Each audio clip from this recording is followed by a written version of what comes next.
Tonight on News 5 Live, Shelley Main accuses police of sweeping up her daughter during the state of emergency. The distraught mother says the department is attempting to flush out her son, who is wanted for murder. A new police intake passes out amid a spike in crime and violence. And in tonight's episode of On the Bright Side, inclusion for students with special needs at the secondary level. These stories and more coming up on News 5 Live.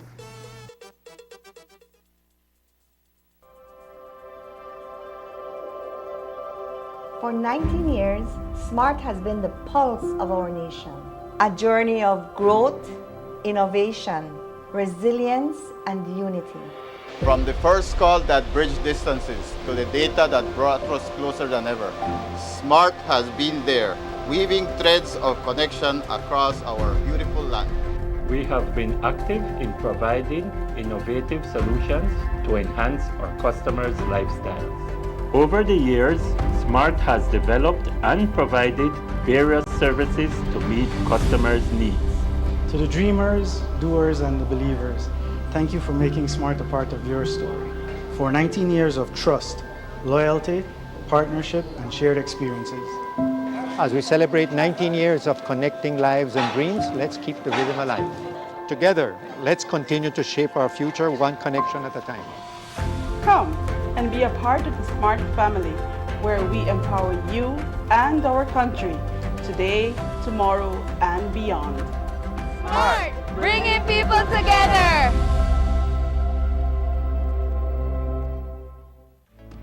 $13,835,700 eggs are eaten by tourists each year, fueling our thriving economy. Tourism means business.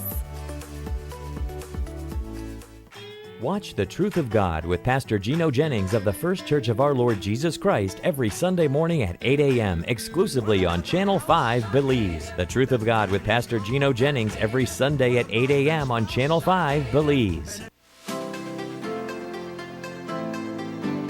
Discover a shopping experience like no other at the V Department Store. They carry a vast array of products at unbeatable prices.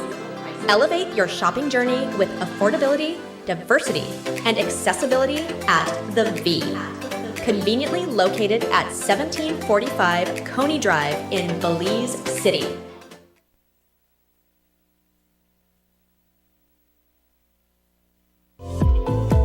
Unwrap the joy of crystal clear picture and sound from Iowa, the brand that offers you affordability and exceptional quality.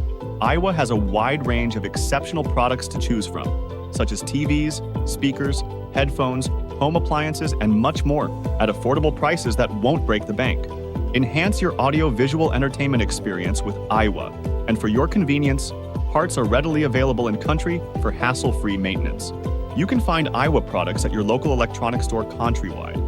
Choose Iowa, the best in home entertainment and household appliances.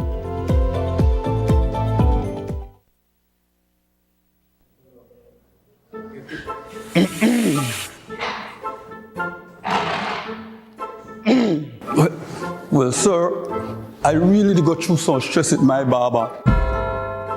This man here, they push my hairline way back to the 90s. Sure. People, they call me BB Buck Farid now. So I got a problem, right? I just do this photo shoot, and I want the best photo shoot. But somebody don't want me to post it up.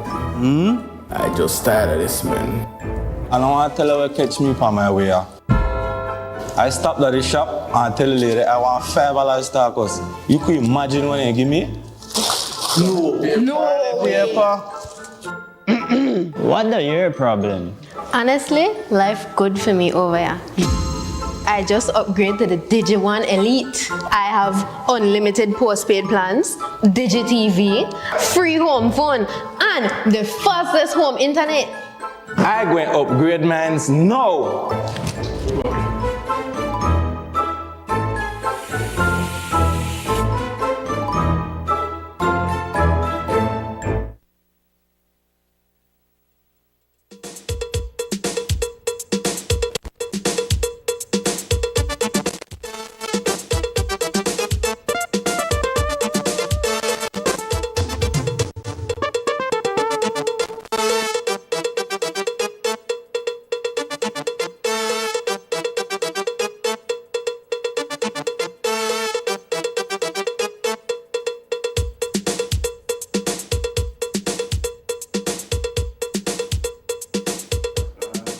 Good evening. Welcome to News 5 Live for Friday, April 19th. I am Annalyn Apollonio. A mother came out swinging at the Belize Police Department earlier today for incarcerating her daughter under the conditions of the ongoing state of emergency. Shelley Main, the mother of Ellis, Tyrone, and Shaquille Main, all known to the law, told reporters this afternoon that her daughter is now the target of the SOE. Earlier this week, a wanted poster was issued for the whereabouts of Ellis Main in connection with the murder of Roy Burgess in Placencia on April 14th. Burgess was inside his vehicle around mile 22 on the Placencia Road, along with a female companion, Maya James, when a man approached and opened fire on them. According to Shelley Main, since the weekend murder, police have visited her house looking for Ellis Main. At the time when the officers arrived on Wednesday evening, Main said that her daughter Shanique was at home on a video call with her other brother Tyrone, but she was waiting for someone to pick her up to go out. My daughter was here with me. Police came 10 minutes before my daughter left this house and run up in here and came to search. 10 minutes before she was detained. She was here in my house. They didn't care my daughter. When the police left, because my daughter had already called her friend to come and pick her up here, she was waiting on her friend to come for her, because she didn't want to stay here because police was running up here. So I tell her, I know why she don't want to go through that stress. I don't want to share it with the media, right? So I tell her, okay then, go. So she done had her bag packed. She was just waiting for her friend to come and pick her up. She left like 15 minutes. So I said, I'm going to call her to tell her, make sure if she go anyway, I could get and make sure she have Wi-Fi that I could call her. Okay. I was calling and no answer. So I said, this is not my daughter. She normally answer my call. I said, maybe music is loud in the car. No answer. I text, no answer. Apparently, I sit down in this chair and I got a call, and a call said, Miss, you need to come to Queen Street Police Station because we have your daughter detained. And I said, you sure my daughter is detained? He said, yes. He said, she's here. I said, okay then. She didn't tell me that to come to the station. So I jumped in my vehicle and I went to police station. When I went there, I was getting a phone call off my daughter's phone now to say, Ma, where you at? I tell her, they're right here at Queen Street. They come inside. They say, okay, come for my particulars. I walk in Queen Street Police Station, and the officer there say, okay, we bring her out right now, make you get her particulars. When they brought her out, I asked her, why they detain you? He say, they pick me up with ballet, like that she say, and they detain two of we and tell me, they tell me if I not give up my brother, they'll send me up for state of emergency. Those were her exact words to me. Shelley Main says her daughter tried to console her about what had happened and encourage her not to worry. She walked us through her version of the sequence of events when she arrived at the police station. But things changed quickly from detention to incarceration, and Main questions why her daughter is now at the Belize Central Prison under a state of emergency when there are other females who have not been swept up under the SOE for their wanted relatives. I asked the police officer, why is my daughter detained? He said, your daughter is detained under PI murder. I asked who my daughter murder. He no answer. I said, okay, then I come home back. Okay? Now, why would you pick up my daughter and tell her if she don't give up her brother, you are sending she for SOE? First thing, that's her constitutional right they're violating. Because she no commit no crime. My son is allegedly wanted for a murder. I don't know where he did, and that's not my problem at this point. That's the police job to find my son and pick him up. State of emergency start March. 26. I'm 100% sure they don't have every person that they wanted for that state. Nobody's sister went up for a state of emergency that they are looking for, the one that they don't find. But my daughter went up for a state of emergency. Do you think your daughter is being basically held hostage until Ellis turns himself in? That's right. To me, this is personal. Because, man, why they call SOE? Because of the amount of murder that is happening in Belize, right? Yeah. That's the reason why they call SOE? Yep. Have you seen any woman gone up for SOE under the state of emergency? The amount of murders that have been happening. Any woman gone up for state of emergency? This is something that was discussed around a table. This is something higher than we know have to be. Why my daughter? Because Ellis is allegedly wanted for a murder. All of her. Listen to me. If they wanted my daughter for SAE, they was took she for in the house. They never may wait till my daughter reach. And they should have do their job. If they wanted to take Shanique up for SOE, says she they hide her brother, they're supposed to do her job and trail her and catch her in the act. No, if you may not catch my daughter in the act of helping her brother red-handed, she go up for state of emergency because you catch her red-handed. I know say my boys are the same. Everybody know them. But it's allegation because they don't have any conviction. And this is our human rights. Because if Shanique went up for, remember what Mr. Musa said on the TV. He said the SOE is for well-known gang affiliates. So which gang is Shanique Main in is if her brother already won their gang case. And I think they targeted Shanique because if they went for Tyrone is wanted right now, but I don't know what they want him for. If they went for Tyrone, maybe they already know the law that if Tyrone go up back for state of emergency and already won his gang case, he can sue them. But Shanique did not want a gang case because Shanique had not gotten charged for being a member of a gang. Do you have any concern they might come for you next on the same grounds? Well, that was my biggest concern. Because I said maybe if I went out with a bag, I would have gone up for state of emergency. You understand what I'm saying? Everybody walk out through that gate, police run here because I can see on my camera. You understand? And they knew that she was leaving with bags because of the camera and the boulevard. So they trailed her. And they didn't allow my daughter to even get a phone call to tell me that she is going to prison. This is the part that I don't understand. Because if you are going to prison, even without a charge sheet, you are detained, you're going on SOE. You can give her a phone call to let her know, let me know, my daughter is going up for state of emergency. You know how I got a phone call? A nice police officer allow my daughter to get a phone call in the bus at Ladridge Cemetery.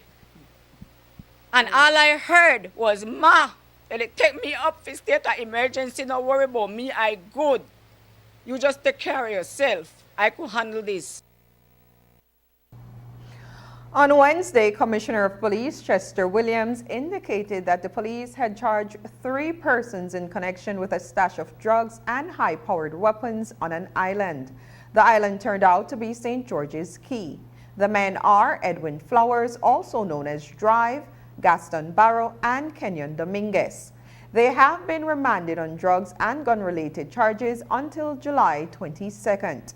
But Flowers, who was employed by the Leadership Intervention Unit, will also be cut off from that office. Minister of Home Affairs Karim Musa explained that when the members of LIU relapse to crime and violence, removing them from the unit is a natural consequence.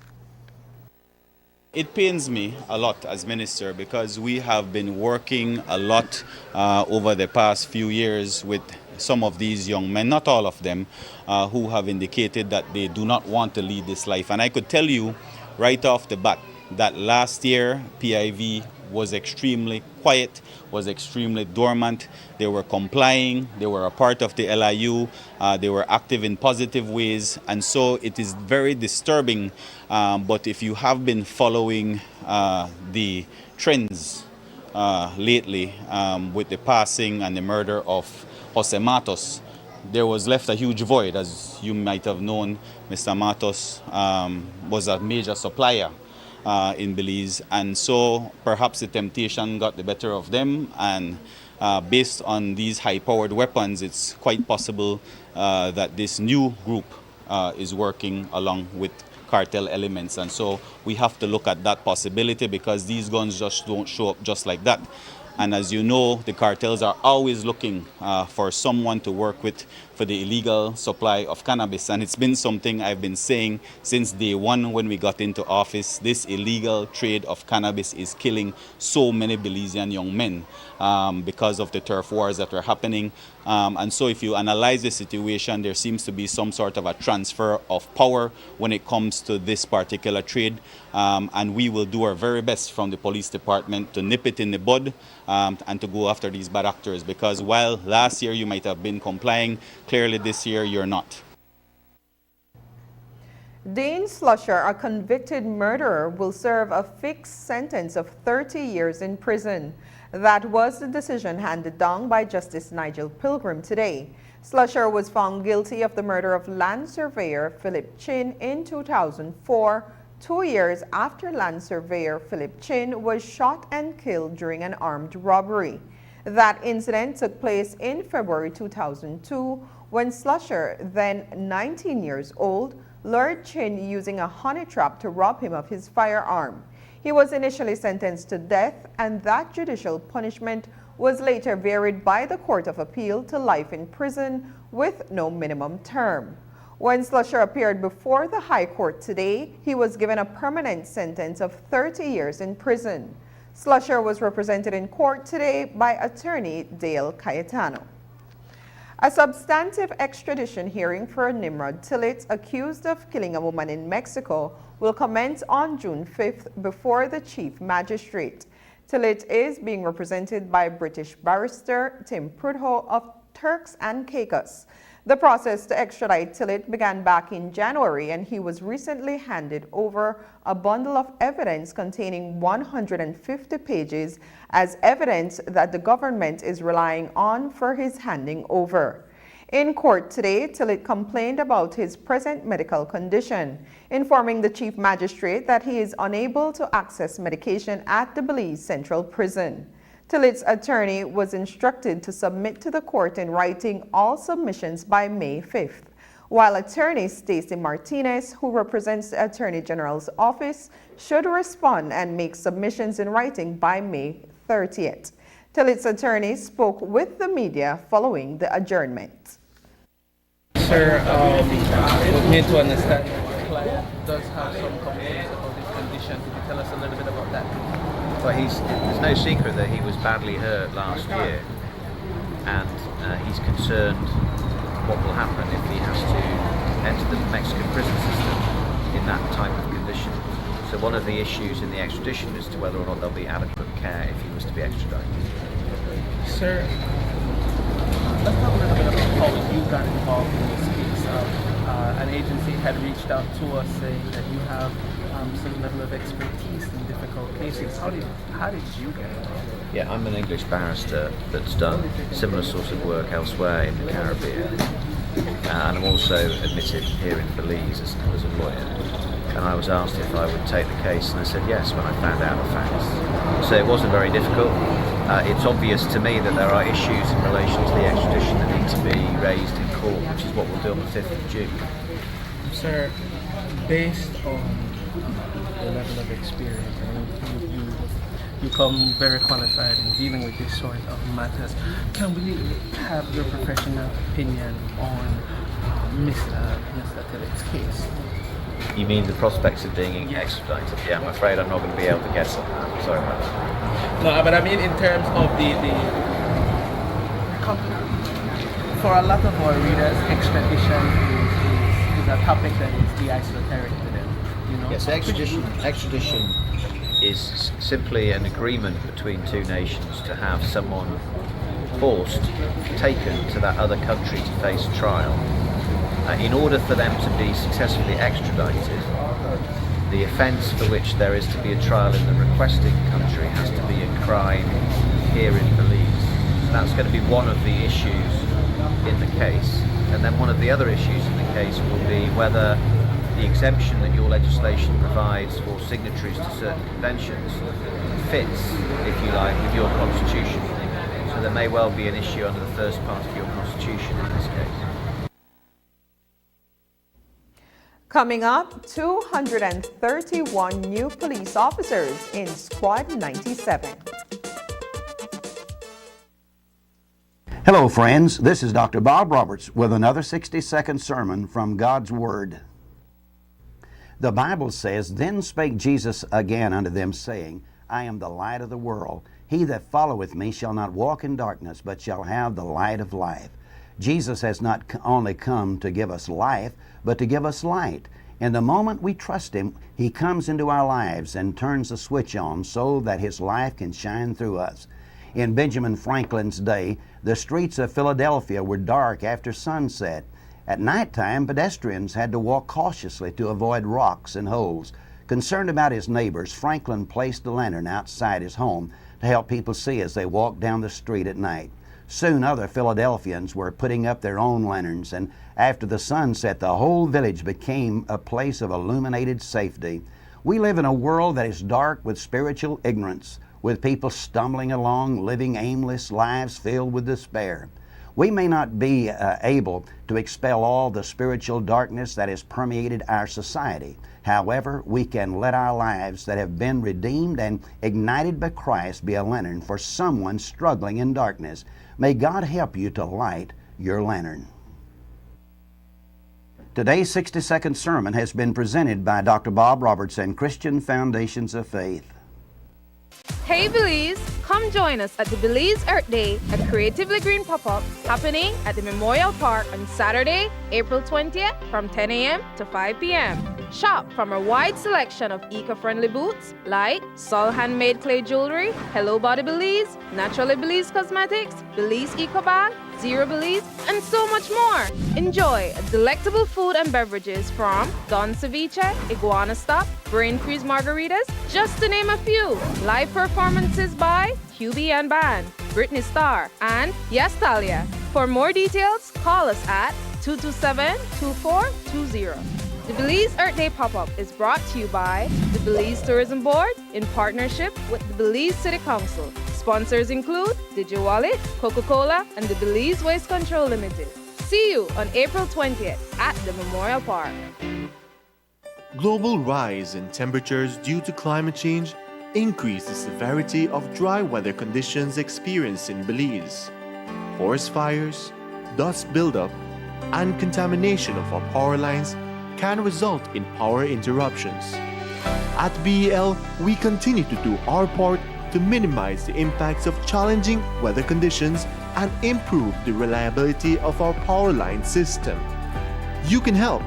Report forest fires or damaged power line structures using our BEL 24/7 app or call us at 0800 BEL CARE.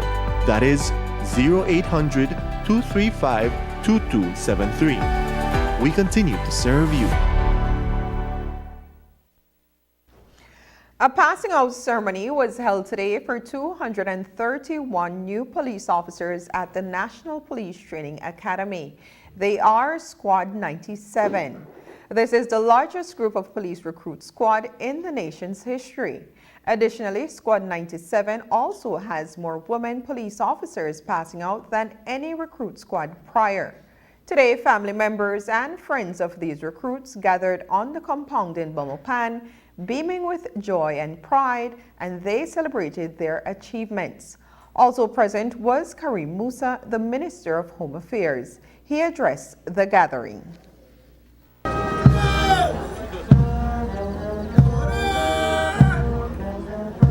You make history today because you are members of the largest recruit squad in Belizean history.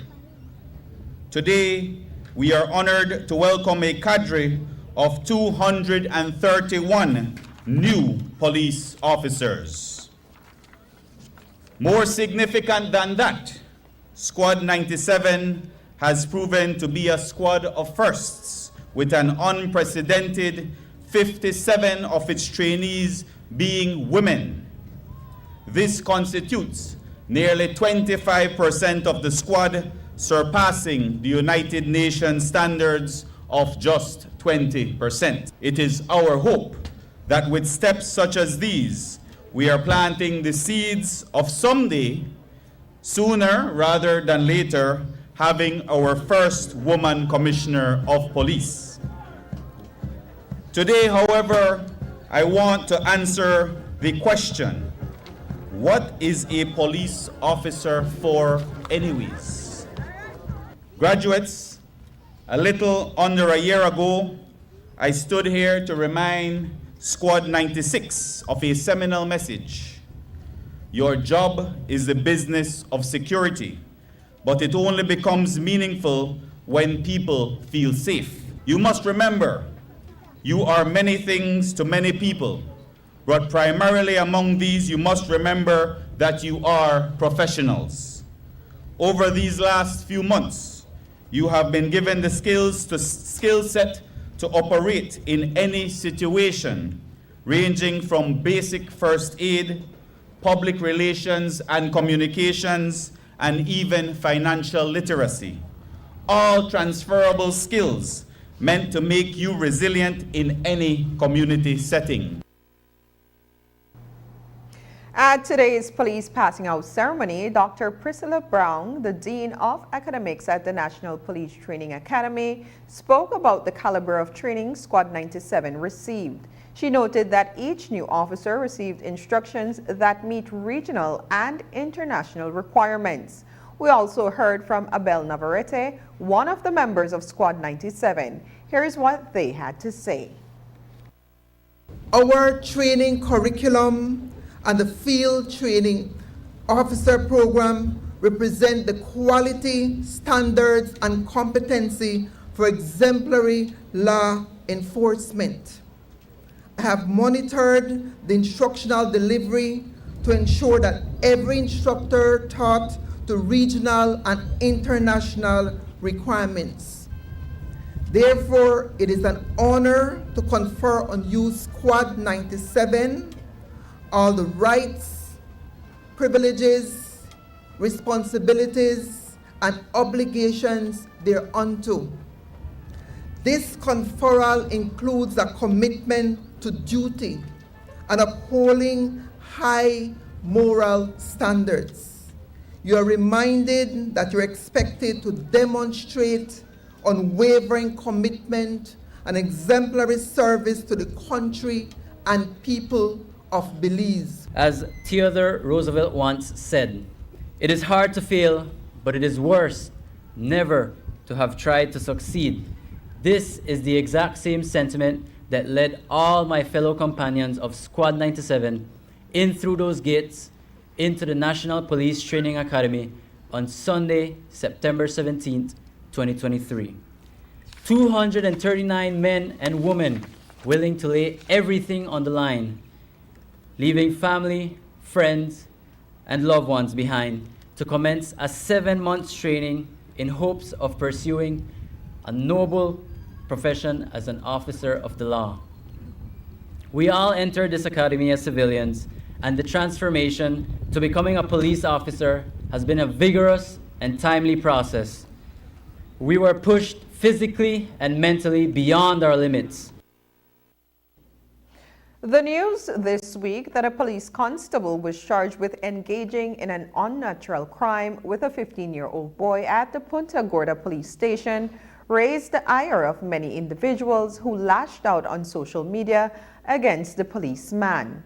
And when the media engaged him, the Minister of Home Affairs said that the investigation will also look at other police officers who may have known about the incident before or while it was happening and did nothing to stop it. That is certainly going to be a part of the investigation that is currently being carried out. But I join the Commissioner of Police in expressing the fact that I am extremely disturbed by this kind of news coming out of Punta Gorda by a police officer. Again, the people of this country have trust and confidence in a police department to protect us, to serve us, to keep us safe, not to be doing these kinds of things. And I know the argument can be made that we cannot control every single human being and what they are going to be doing, but this certainly is a black eye on the department, and this certainly needs to be dealt with very stiffly. The Belize Police Department is working along with its Guatemalan counterparts to recover a vehicle that was stolen from Belize. The theft happened on Wednesday night at the Western Regional Hospital, where a white Toyota Hilux was removed without authorization. The vehicle ended up in Flores Petén, Guatemala, but details of how it was stolen and taken across the border unnoticed are not known. Minister of Home Affairs Karim Musa has indicated that the police are seeking the return of the vehicle. Very brief information I have. I don't have the full details of it, but I am aware that our police department acted swiftly with our counterparts in Guatemala, and we will be getting that vehicle back. Do you know how they managed to steal it from the hospital? Yeah, I don't know the particulars of the theft, no. This week, when City Hall announced that Albert Vaughn had been installed as the new city administrator, a faction of the council denounced the appointment and criticized Mayor Bernard Wagner for single-handedly naming the new administrator without including them in the process. Almost as immediately, some started to speculate that Minister of Education and Freetown Area Representative Francis Fonseca had influenced Vaughn's appointment because Vaughn is a close supporter of the minister and his Freetown office. Fonseca clarified that he had nothing to do with the appointment, and when the media asked the Minister of Home Affairs, Karim Musa, if he had anything to do with the appointment, he too said he didn't. I see that former Councillor Vaughn has gotten the nod, has gotten the seat. He's a good friend of mine, and I support Albert Vaughn fully. But about all this indication of a rift and threat of a potential lawsuit, how do you see that? I don't know the particulars of it. I only see it on TV when you guys give a story about it. So I don't know of the rift. I don't know the particulars of the rift. I just know that Mr. Vaughn was selected and appointed, and we are moving forward with him. After the break, SEA students partner with non-profit for ocean protection. But first, here's the weather update with data from the National Meteorological Service.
BEBL presents its Mega All-Star Sunday. Sunday, April 21st at the Belize Civic Center. Gates open at 4 p.m. and showtime is at 6 p.m. At 6 p.m. we kick off with the Cellular World 3-point shootout. Who's the best shooter? For a whopping $1,000 cash and a Samsung phone. 6:45 p.m. is the Nando's Slam Dunk Contest. It's over, ladies and gentlemen. For a humongous $2,000 cash. And at 7:30, all the big stars from the different teams will collide in the Rude Boy All-Star Classic to see who will win the mega cash and bragging rights. That one goes down and the game is tied. There will be halftime giveaways including TVs, fans, microwave, and more. Plus, mega performance by Britney Star. So mark it on your calendars and get your tickets for the BEBL All-Star Sunday. Sunday, April 21st at the Belize Civic Center. Sponsored by Rude Boy, Cellular World, Nando's, Channel 5, Dolphin Production, Channel 7, Love FM, Creme, and Maya Island Ear. For 19 years, SMART has been the pulse of our nation. A journey of growth, innovation, resilience, and unity. From the first call that bridged distances to the data that brought us closer than ever, SMART has been there, weaving threads of connection across our beautiful land. We have been active in providing innovative solutions to enhance our customers' lifestyles. Over the years, SMART has developed and provided various services to meet customers' needs. To the dreamers, doers, and the believers, thank you for making SMART a part of your story. For 19 years of trust, loyalty, partnership, and shared experiences. As we celebrate 19 years of connecting lives and dreams, let's keep the rhythm alive. Together, let's continue to shape our future one connection at a time. Come and be a part of the SMART family, where we empower you and our country today, tomorrow, and beyond. SMART, bringing people together.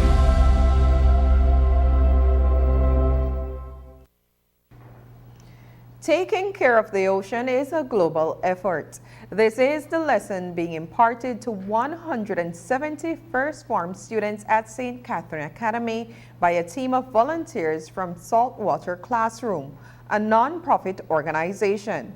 Saltwater Classroom works with students from the United States, Mexico, and now Belize to introduce an innovative approach to environmental education and foster an idea of ocean stewardship. The team hailed from Maine earlier this month and has spent the past 5 days conducting experiments and research activities with the students of SCA. News 5's Brittany Gordon visited the workshop to see how the team was wrapping up its final day of activities. Here's the full story. Over the past week, a team of volunteers from Saltwater Classroom, a non-profit organization, has been working hand in hand with the teachers and students at St. Catherine Academy to instill valuable lessons about ocean care and research. Head of the Science Department at SCA, Fredesia Lambe, told us that this exciting initiative has been a goal for the Academy for several years.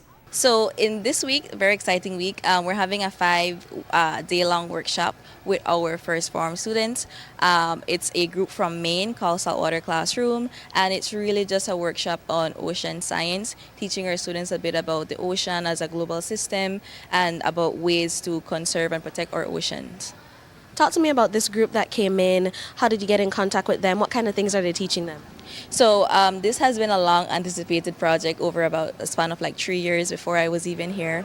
But it has been, how you'd say, the reason for wanting to do this project is really because as Belize, our Caribbean Sea and our waterways are a part of our identity, and there's so much importance in the ocean and what the ocean does for us in terms of our livelihood, and we think that it's really important for our first formers and our students on a whole to see that, see the importance of it, with the hope to foster some stewardship in terms of ocean conservation, ocean protection. You know, we want our students to have those core values instilled in them, and it all starts with education.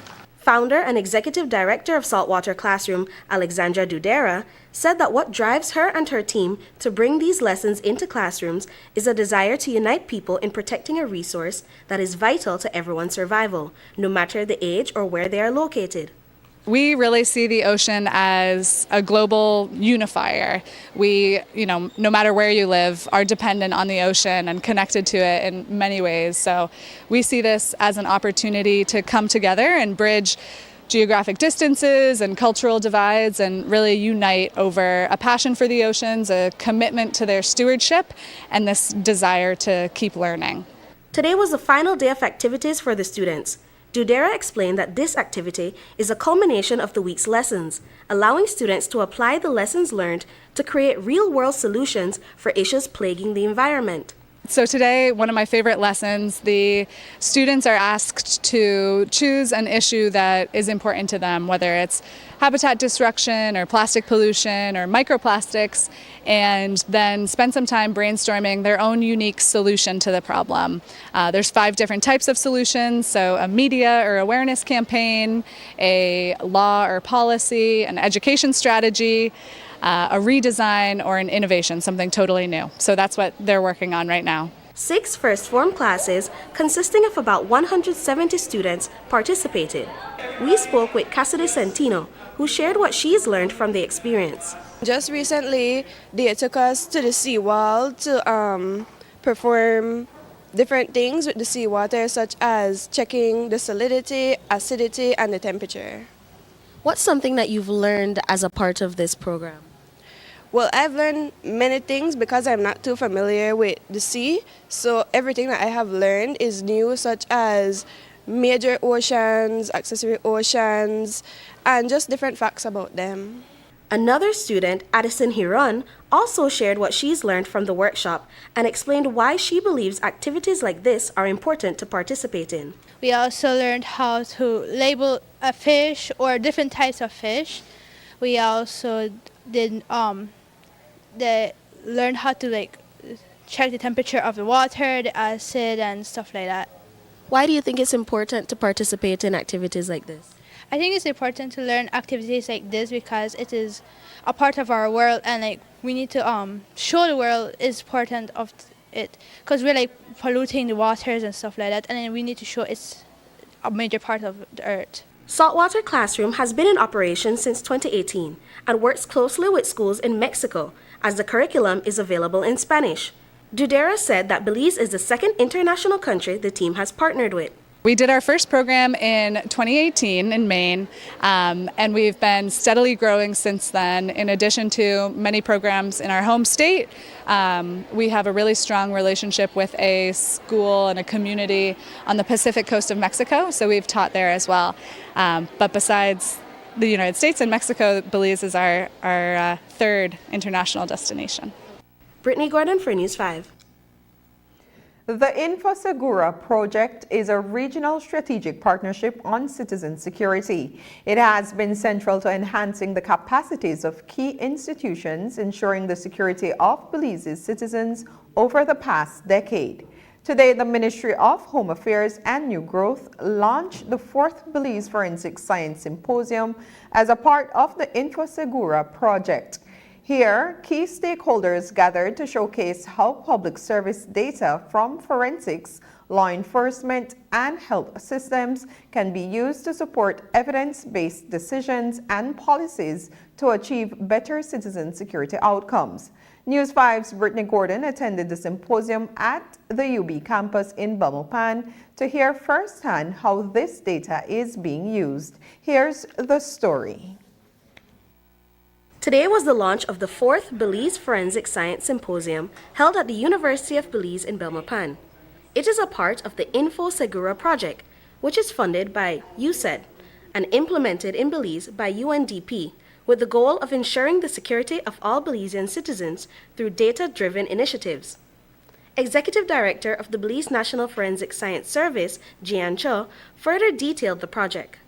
So that leads us now to the 4th symposium, which is this year still funded and supported by InfoSegura project. And that's a project that heavily focuses on data for evidence-based decision-making within citizen security. So we structured today's event, today's symposium around that need, that there's a lack of data or a shortage of data in some sectors of the criminal justice and citizen security environments within Belize that we want to bring to the spotlight. It might be that there's not data, or it might be that we're not discussing the data. So that was one of the intentions of today, to discuss targeted and critical topics where we want to shed light on how data is being accessed, how data is being gathered, how data is being shared, how data is being analyzed to use by not only the government, the public sectors, but other civil society actors to improve safety and security of Belizean citizens as well as access to justice.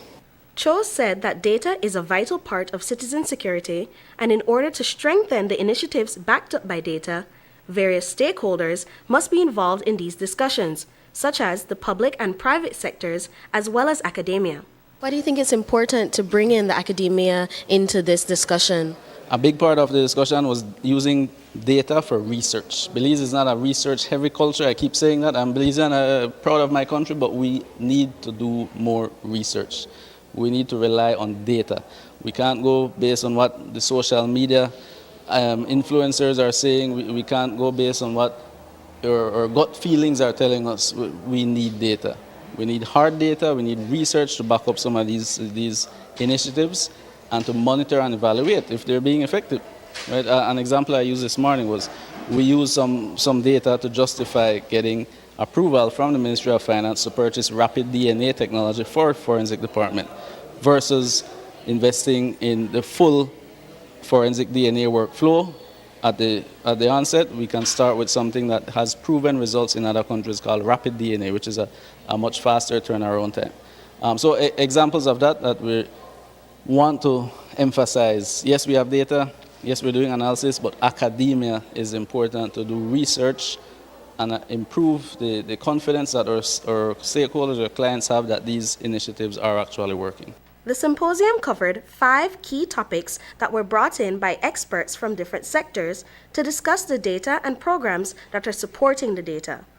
These topics were DNA services, trends of gun violence and firearms, road traffic accidents, suicides, and gender-based violence. Biology major Leila Abdulhadi shared why she decided to attend today's event. We have one more presentation on gender-based violence as well, so I guess, it's just to generally inform and really, encourage basically other people as students to get involved in that kind of pursuit of data and stuff like that, so yeah. What have you taken away from this event so far? Well, I've learned a couple different things that I wasn't aware of before, such as different projects that they have going on, such as the suicide prevention project that they have going on. I wasn't aware of that.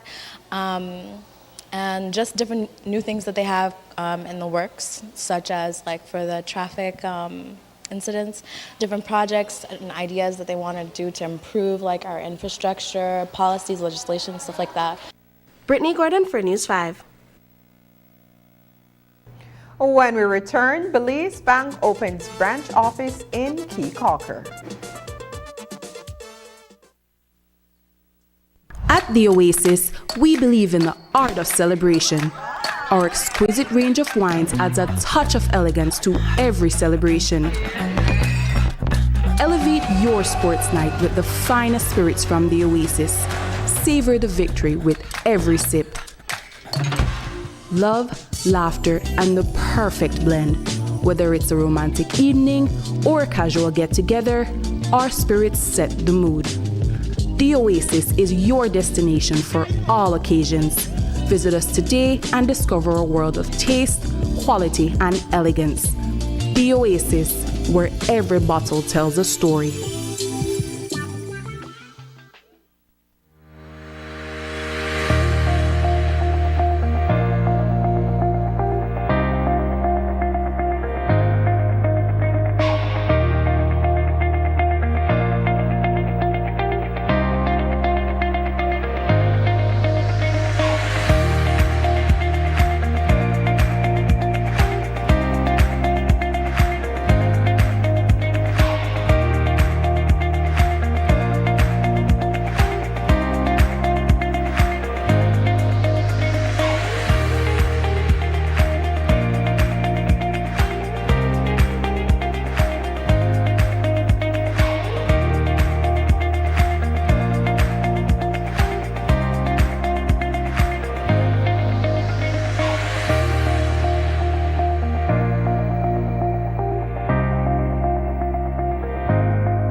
Almost a year ago, Colonel Hyde told the nation there would be an examination of land instruments regarding allegations of fraud surrounding the execution-style murder of businessman Ricardo Borja. We are looking at all the instruments inside our ministry, all the instruments that may have involved participation from this deceased, and to see whether we uncover anything. That investigation or that examination.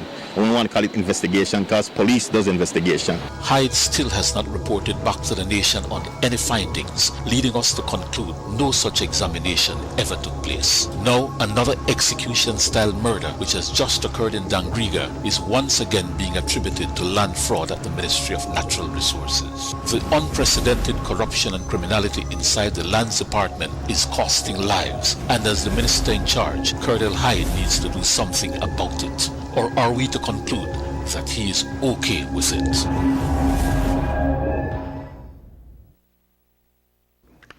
The Belize Bank Limited is the first, oldest, and largest bank in the country.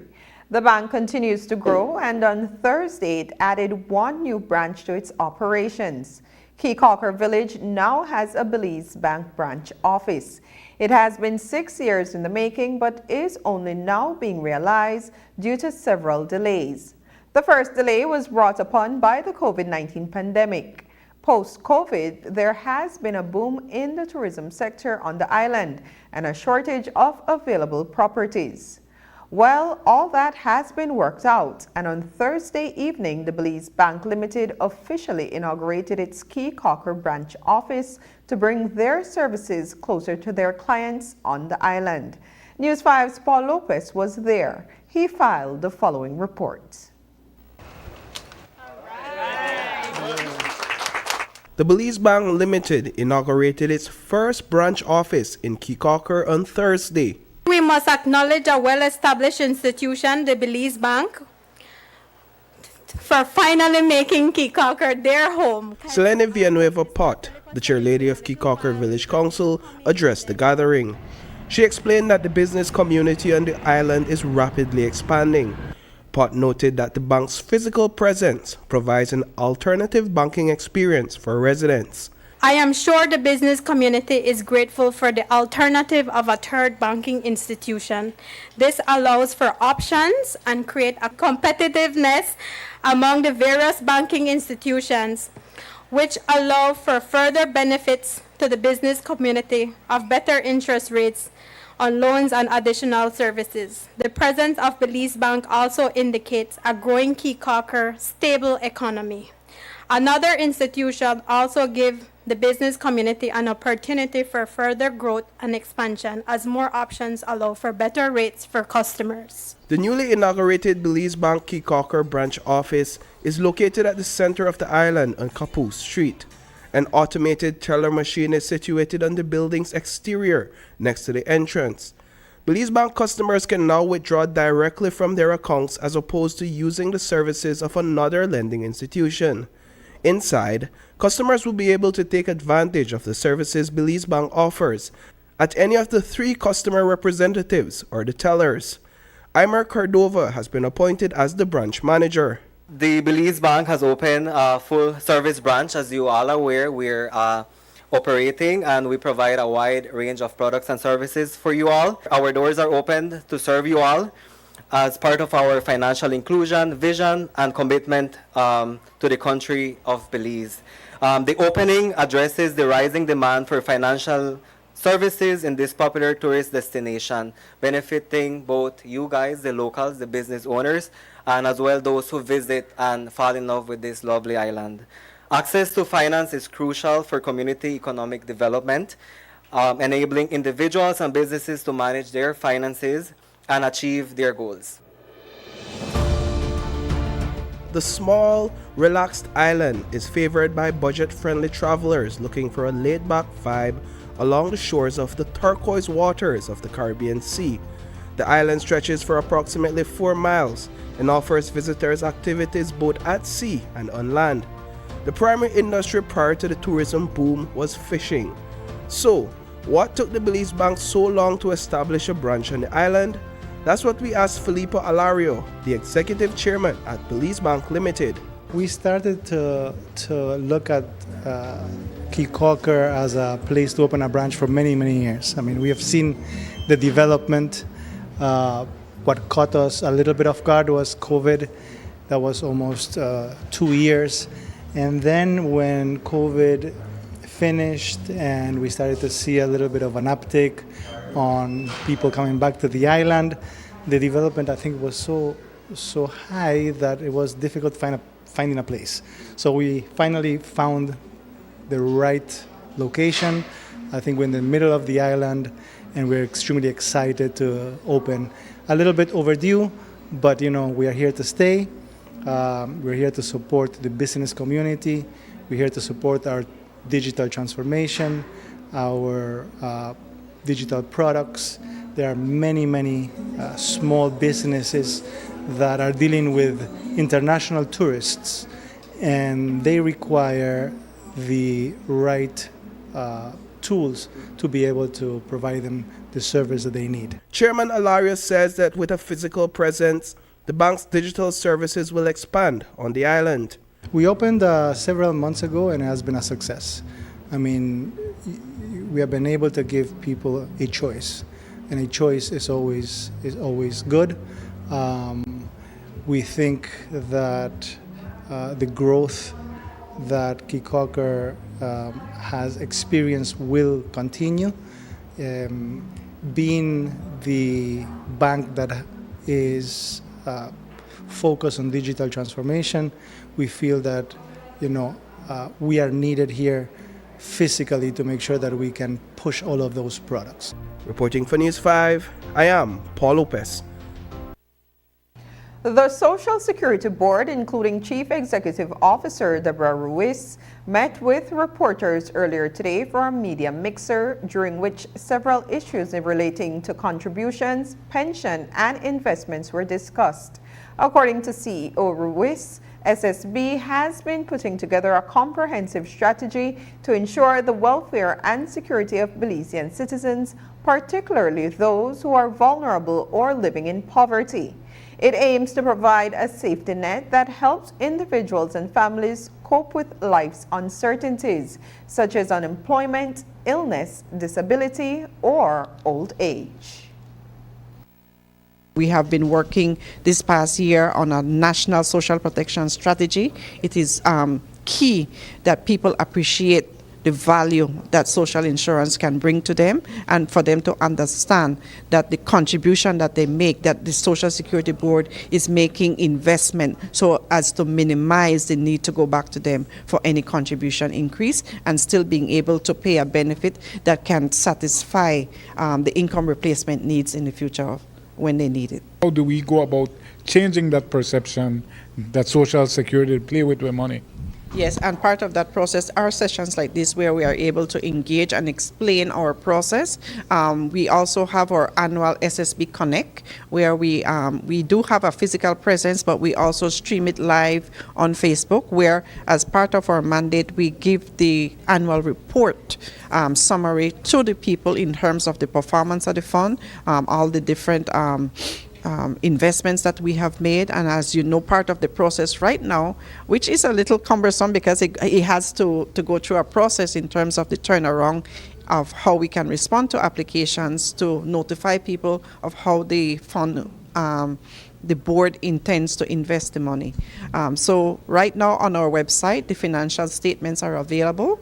And so what we are trying to do in terms of going forward, not everybody is an accountant or have a full understanding of these reports. So we are trying to explain to people in layman's terms what those reports are saying.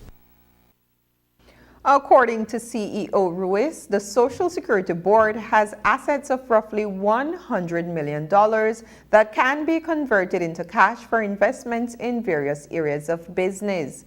Beyond the monies to invest, SSB is also attracting contributors to its social media platforms to learn more about their individual contribution history. We have $100 million liquid cash that we need to invest and put to work, but part of the process right now is legislated by law how we can do it. It's not that independently we can say how we are going to do this. So we advertise that we are open for business.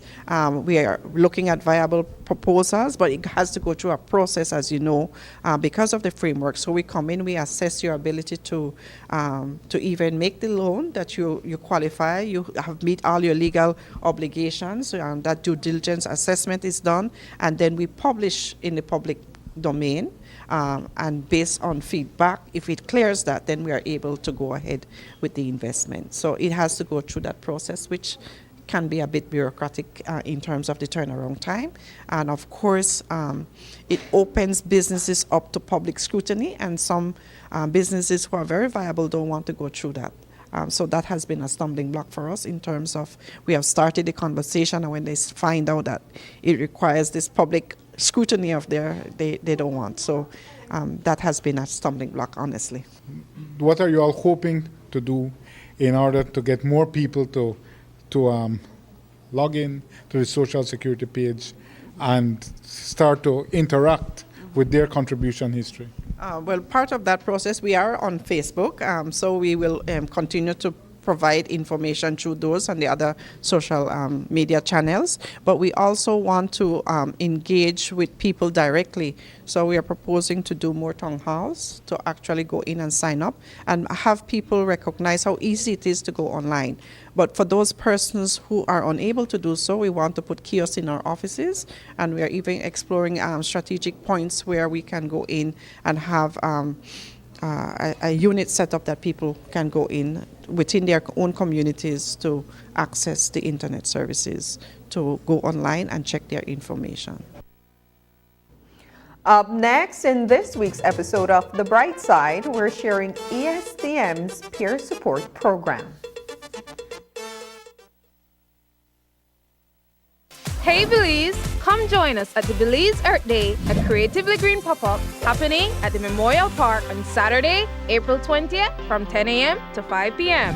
Shop from a wide selection of eco-friendly boots like Sol handmade clay jewelry, Hello Body Belize, Naturally Belize Cosmetics, Belize Eco Bag, Zero Belize, and so much more.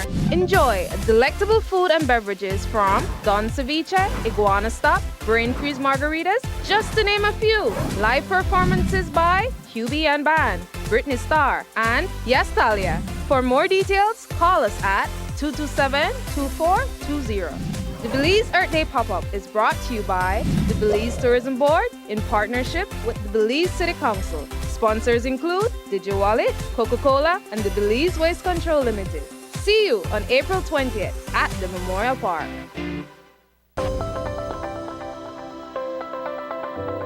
Upcoming enhancements to My Social Security. The new healthcare provider feature seamlessly connects healthcare providers, insured persons, and employers to facilitate the payment of sickness benefits. Here are the enhancements. Registered healthcare providers will create and submit online medical certificates using their healthcare provider accounts. Insured persons will receive a link to view the medical certificate to complete and submit their sickness benefit claim. And employers will receive an email notification of their employee's sickness claim. Also, the insured person and their employer will receive a copy of the claim decision letter after review. Healthcare providers, insured persons, and employers are encouraged to create a portal account to access and benefit from these new services on My Social Security at ssbportal.org.bz. My Social Security online portal. Social Security at your fingertips.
For 19 years, SMART has been the pulse of our nation.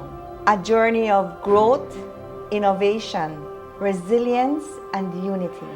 From the first call that bridged distances to the data that brought us closer than ever, SMART has been there, weaving threads of connection across our beautiful land. We have been active in providing innovative solutions to enhance our customers' lifestyles. Over the years, SMART has developed and provided various services to meet customers' needs. To the dreamers, doers, and the believers, thank you for making SMART a part of your story. For 19 years of trust, loyalty, partnership, and shared experiences. As we celebrate 19 years of connecting lives and dreams, let's keep the rhythm alive. Together, let's continue to shape our future one connection at a time. Come and be a part of the SMART family, where we empower you and our country today, tomorrow, and beyond. SMART, bringing people together.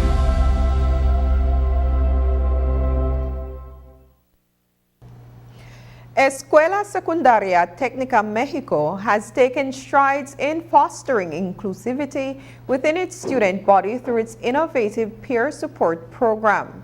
Led by dedicated educators and compassionate students, this initiative aims to empower all learners, including those with special educational needs, to thrive in a supportive environment. These initiatives caught the attention of the Ministry of Education through its MORE campaign. For this reason, we made them this week's Look on the Bright Side. Here is Sabrina Daly with that story. On the Bright Side is brought to you by Ministry of Education, Culture, Science and Technology, and UNICEF.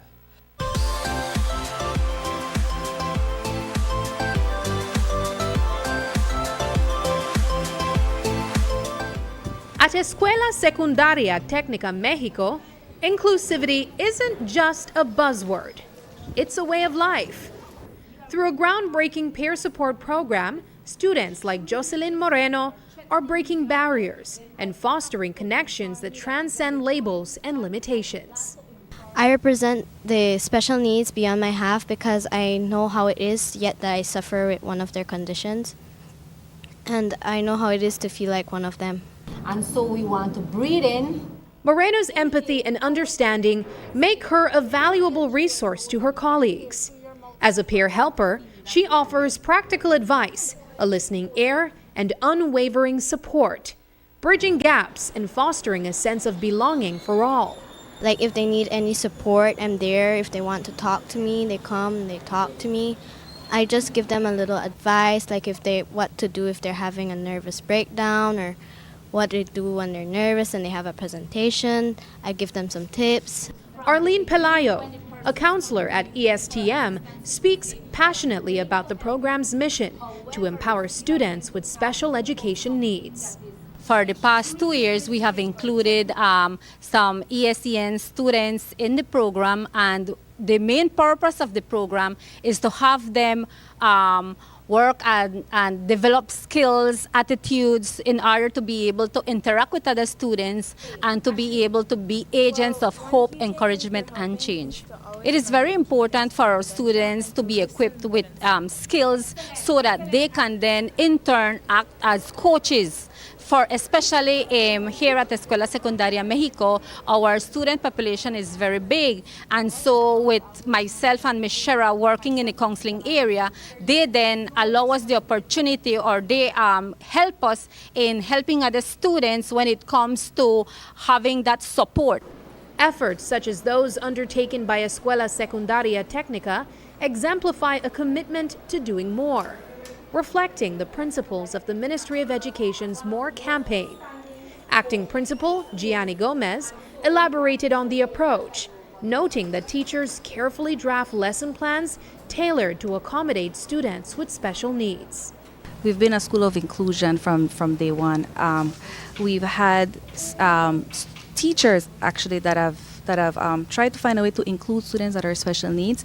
We don't necessarily have the training per se, but every year we have assistance from the Ministry of Education, for example, Ms. Rencharan, that comes in and would assist in one way or another if teachers have concerns on how to work with special needs students. And Ms. Palayo is a very important asset when it comes to training and helping teachers in trying to have them how to facilitate certain students in the classroom. Let me hear from Jocelyn, then we will hear from Ashley. As ESTM continues to champion inclusivity through its peer support program, it serves as a shining example of what can be achieved when differences are celebrated and connections are forged. I'm very proud of being a part of the ESTM school body as being a peer helper. I like to voice out my opinions, and being one of them is a very honor. Looking on the bright side, I'm Sabrina Daly. On the Bright Side was brought to you by Ministry of Education, Culture, Science and Technology, and UNICEF. And that's the news. Tonight's broadcast is available at channel5belize.com on both our Facebook and on YouTube. I'm Adeline Apollonia. From all of us here at News 5, have a happy and safe weekend. Good night.